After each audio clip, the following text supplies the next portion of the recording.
Hello, this is Two Ladies for Just Adventures.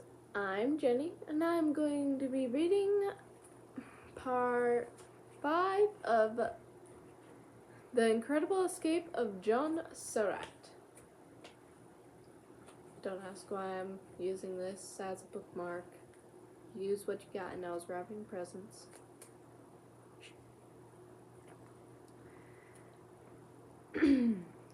Again, Surratt's pursuit picked up the trail.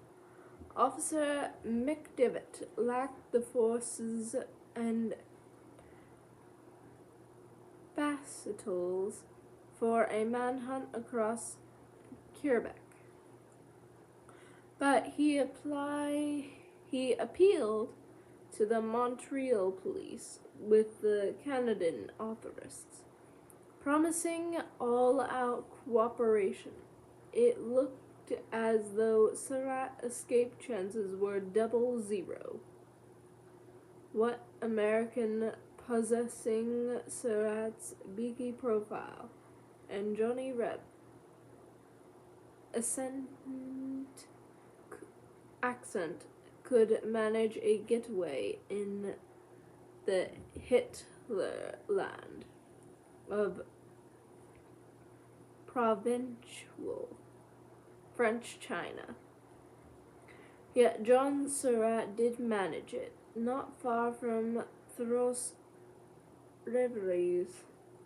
He swerved off on and back road. A few miles further on he took a dim trail through the forest. Pine woods enveloped him.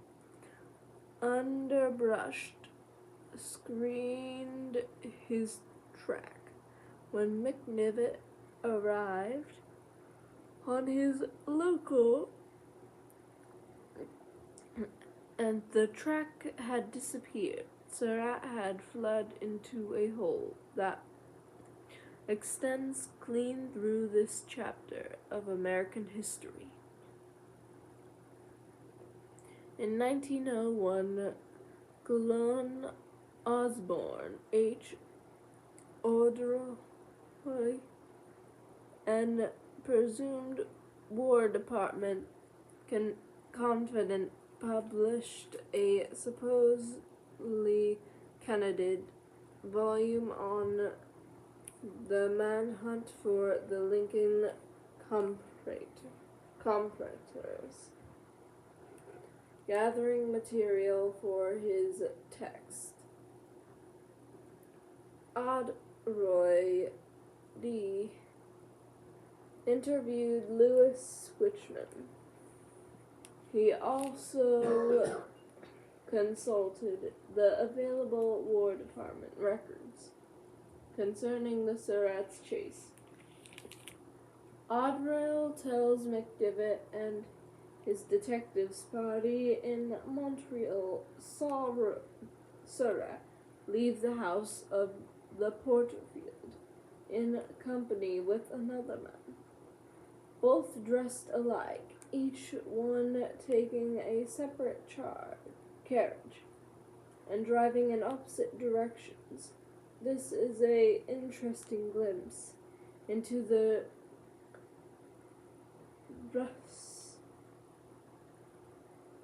ruses and deceptions employed by Confederate secret agents. Even more interesting and deceptive is Oldroyd's concluding statement, italicized here for emphasis. After this, all trace of Surratt was lost by the government until his subsequent identification by a friend in Italy in early part of 1866. Either historian Oldroyd knew better, or the War Department was withholding information from him and from police. 35 years after the Surratt's affair, Actually, the War Department files contained a thick dossier on Surratt's Montreal getaway, and on his adventure before he reached Italy. On the evening after Surratt's escape from Montreal, detectives James McDivitt and D.R.P. Bigler dispatched a joint report to police Surratt Richards in Washington. They informed Richards they had conferred with the American consul in Montreal.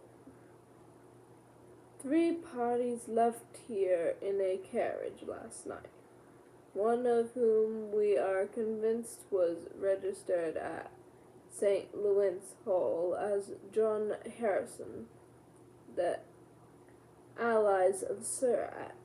We were convinced that the Surratt and 2 of his companions, by taking steamer tomorrow, we shall be able to head them off at 3 Rivers.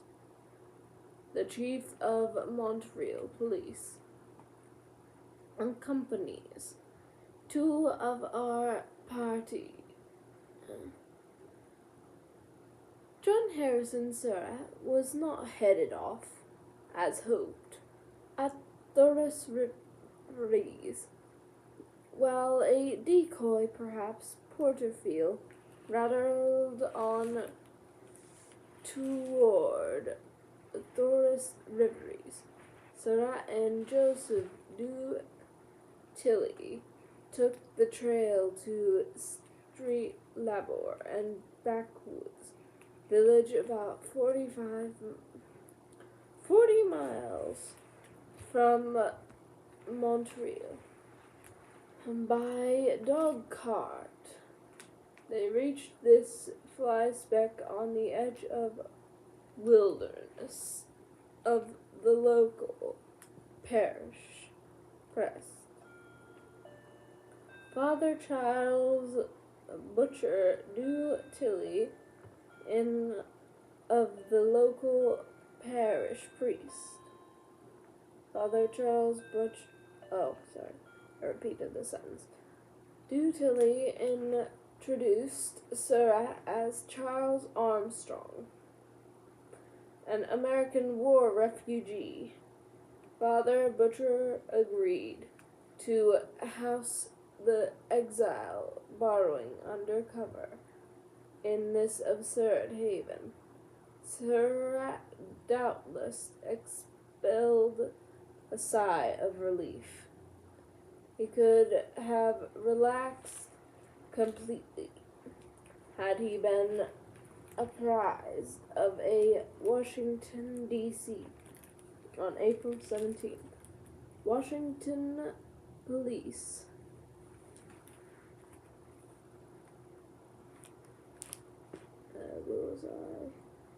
Washington police detectives Cayley and Harrow arrived at the cabin Montrops on a special mission.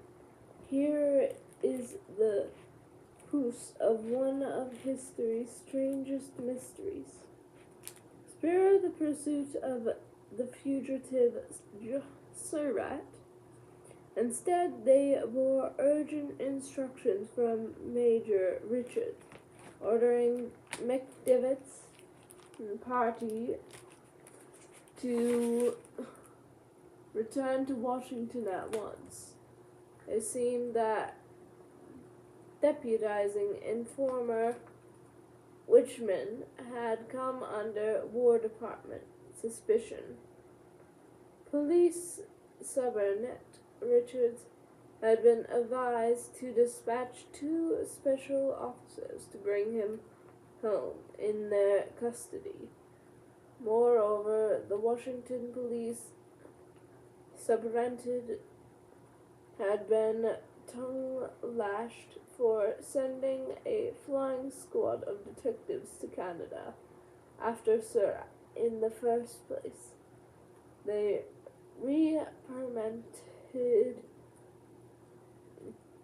came from the highest official in the War Department, perhaps the most powerful figure at that time in the U.S. government, for the facts concerning this matter. American historians must remain indebted to the relatively recent research of Otto Hamill, who bent a sharp eye and an inquiring mind on Surratt's remarkable escape in French Canada. It was a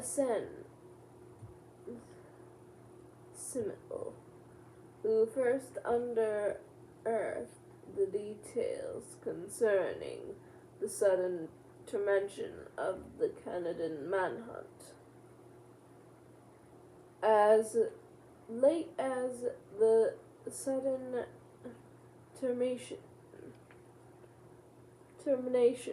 of the Canada manhunt, as late as the 1920s, our history professors were parroting the official government, or version, or echoing fabrications published in 1906 by Clone H. L.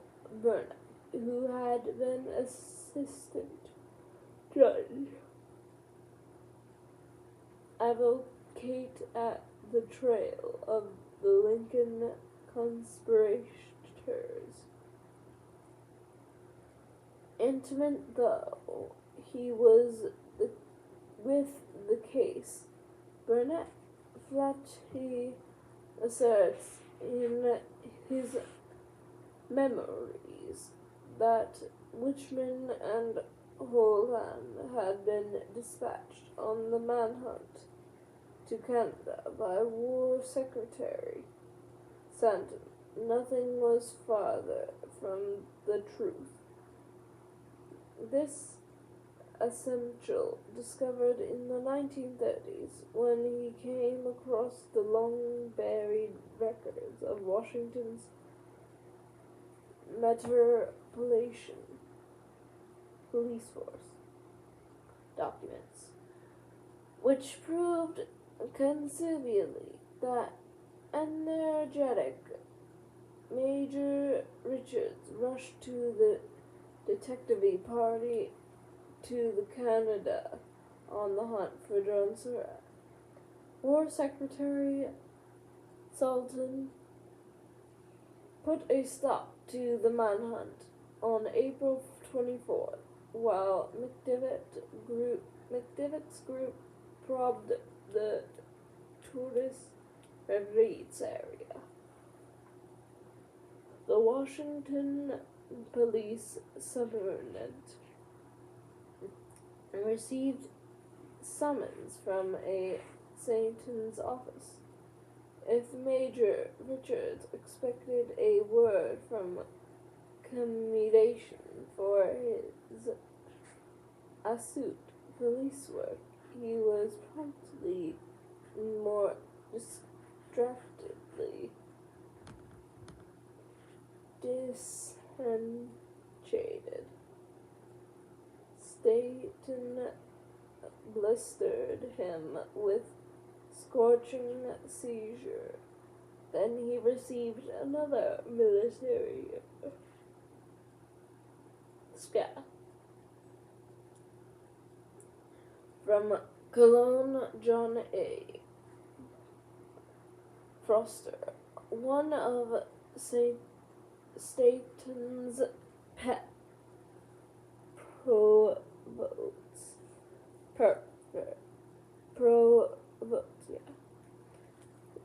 witnesses to this episode. Cologne HS Ocelot sent a memo to Cologne Burnett in his penetrating study, Why Was Lincoln Murdered?